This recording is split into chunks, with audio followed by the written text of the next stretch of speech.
Hello folks, welcome to Legacy IS Academy. In this video, we will be discussing a current affair topic presented to you by your faculty Sushma KP.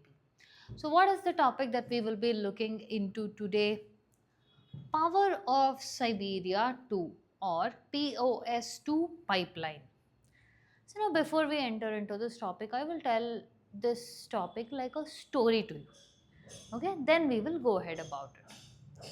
So if you see from 2022, February 2022 to February 2026 marks 5 years of your Russia directly attacking Ukraine.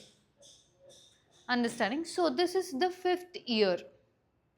Now if you see post Russia's invasion of Ukraine, what happened was many of your European markets, okay, stopped buying oil from Russia, started imposing sanctions as a way to pressurize Russia. One of the most important ways of revenue for Russia is through its oil and gas.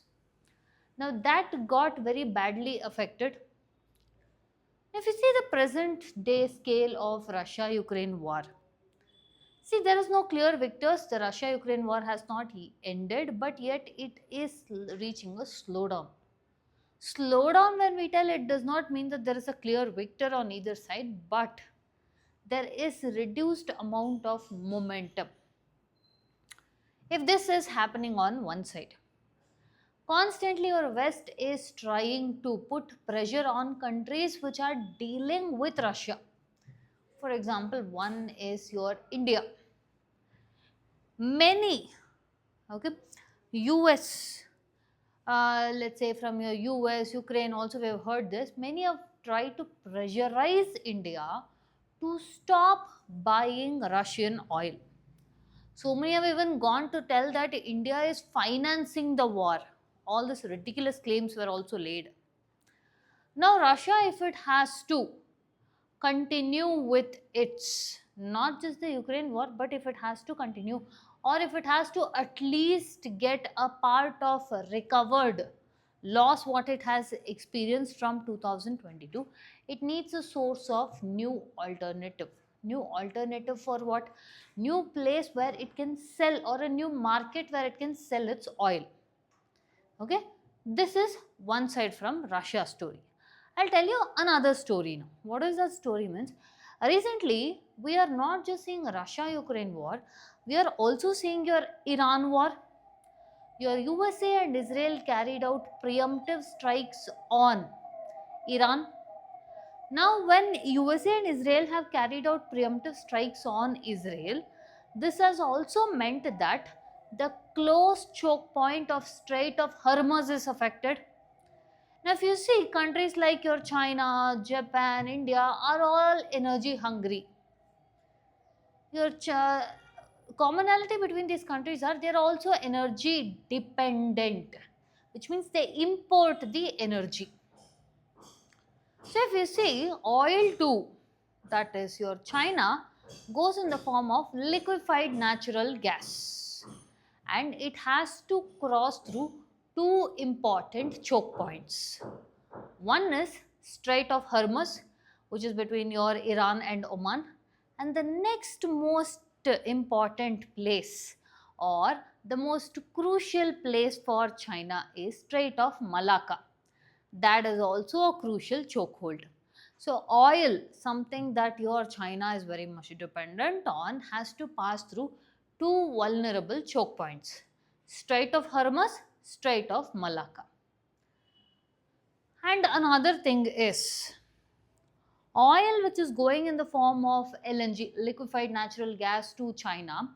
First it has to come through your oil form, then to multiple routes, multiple facilities, put into the ship, cross through these routes, and then reach China. Now this is also very much vulnerable, time consuming, cost consuming.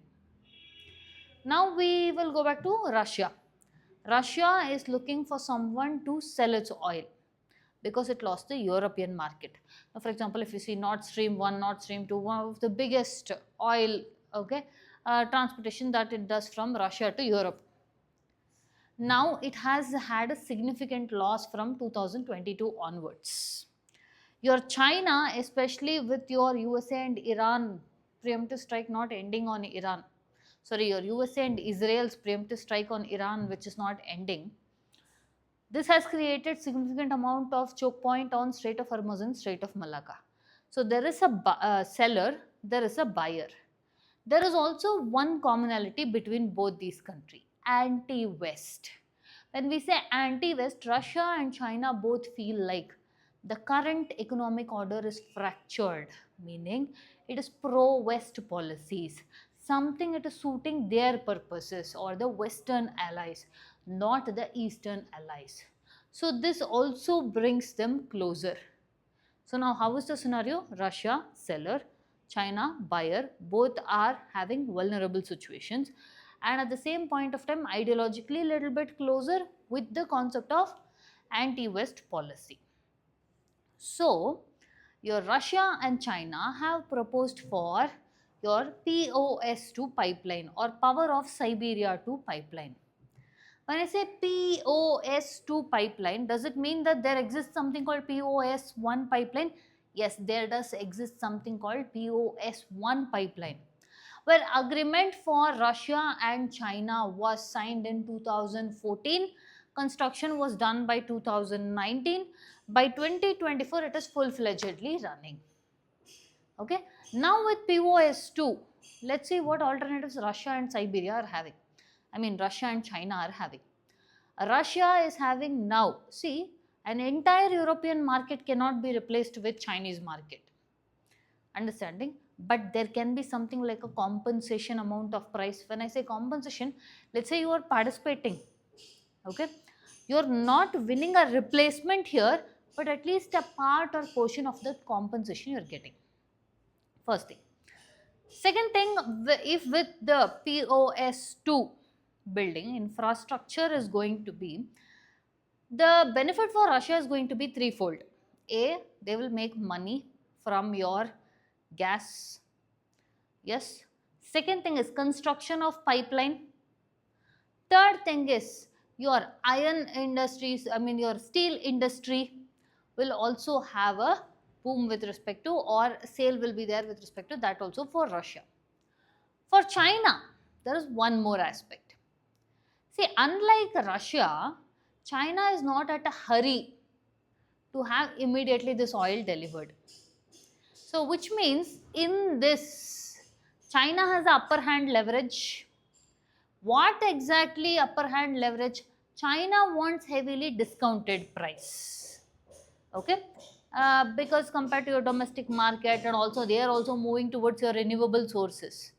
So they also want a discounted price. Russia does not want to yield back from your how much it gave for European Union, stating that it has high infrastructure costs. But yet in this overall, your China is having the upper hand. If you see, does this mean both of them are ready to willing and sign an agreement?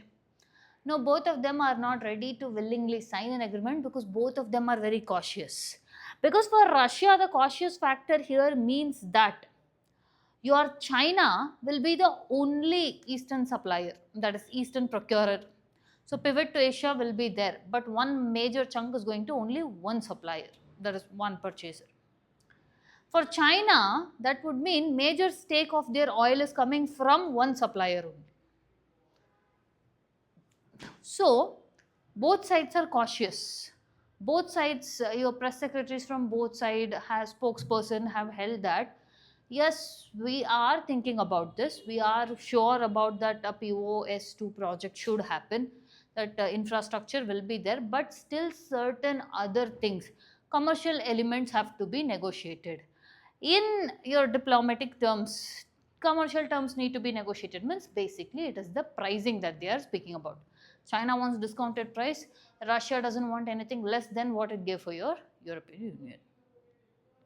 If all these are on one side, okay, the POS2 is generally considered to be smaller than POS1. But one thing about here is, one important factor is, the oil from Russia, okay, from its Siberian fields will go to China through one independent country or a third country. Thus the entry of Mongolia. Now if you see Mongolia here is a landlocked country between Russia and China. Your Mongolia is not going to cause any hurdles to this program. Why? Because Mongolia, like I told, sandwiched between Russia and China. But also imagine the billions of dollars it can get in the transit. So Mongolia is also a benefactor here. Okay. So with this, let's get the topic started. Now, why is it in news? Because your Russia and China have been discussing for your POS2 renewal, where both your Putin and Xi Jinping from your China are on terms with, yes, we need, okay, the POS2, but they are yet to operationalize the commercial aspects. So final commercial terms is yet pending. That means the pricing agreement. Okay, like I said, they want to. Now, how much time will POS2 take for completion? See, it is very, let's say, irrational to think it will be less or shorter time compared to how much POS1 took. The agreement of POS1 was signed in 2014. If you see the timeline, it is the timeline when your Russia annexed Crimea. 2014 they did, 19 pay construction was done, 2024 it's been fully operational. So if not anything, POS2 will take somewhere from 5 to 10 years, not less than that. Immediate concepts is not going to happen. Okay. So how are they going to go about this? It's a natural gas pipeline. Length will be of 2,600 kilometers. It will be coming from Siberia of your Russia to Mongolia, independent third country, and then it will go to China. How much is the capacity? 50 BCM per year. It is nearly twice the electricity consumption of your United Kingdom put together. Okay. So if you see the map here, this is the Yamal Peninsula. Okay. This is a 2,600 kilometers. I'm going to show you the map. Power of Siberia to gas pipeline. This is going to carry 50 billion cubic meters. Okay. Per year from Russia to China. This is in your Siberia. Then all this way it will go to Mongolia. From Mongolia, it will go to China. Understanding? This is the pathway of your pipeline. So, the existing POS1 pipeline agreement was signed in 2019 construction was done, they started delivering 2024, it is in full capacity. So, now to its line we want POS2. Why? So it can replace the European market, but it will not give the same compensation as that of your European market. But your revenue recovery is something that is done by your state-owned Gazprom in order to benefit. This also will benefit steel and pipeline sectors also in your Russia. So, like we discussed, from China's perspective, why POS is important? Strategic diversions and also maritime choke points of Strait of Hormuz, Strait of Malacca, all this are dead. And energy security is also there. Mongolia is also getting benefited as the third country. What are the major challenges? First and foremost, the pricing. Your Russia wants European level prices, China wants discounted prices. Second is the long timeline. It takes a long time to complete this project, almost up to 10 years. Next is geopolitical risk. Russia will have over dependence on China is the worry. China has over reliance on Russia is another worry. So both are being very cautious here. And also massive infrastructure costs are involved here. So what is the common goal in respect to your Russia and China? If you see, it will bypass Western order, Eurasian connectivity, and also this is one Northwestern alliance that will further strengthen your Russia's pivot to Asia, that is pivot to East policy.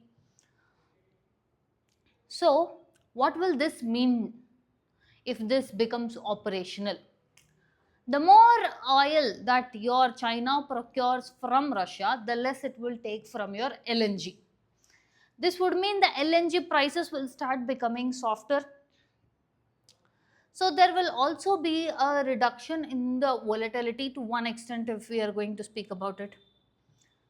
Now if you're going to discuss about POS2 versus Nord Stream, okay. Nord Stream 1 is from Russia to Europe. It carries 55 BCM, billion cubic meters. POS2 is from Russia to China, also carries 50 BCM per year. Okay, both are comparable on your same, let's say, capacity, but prices is what they are fighting over.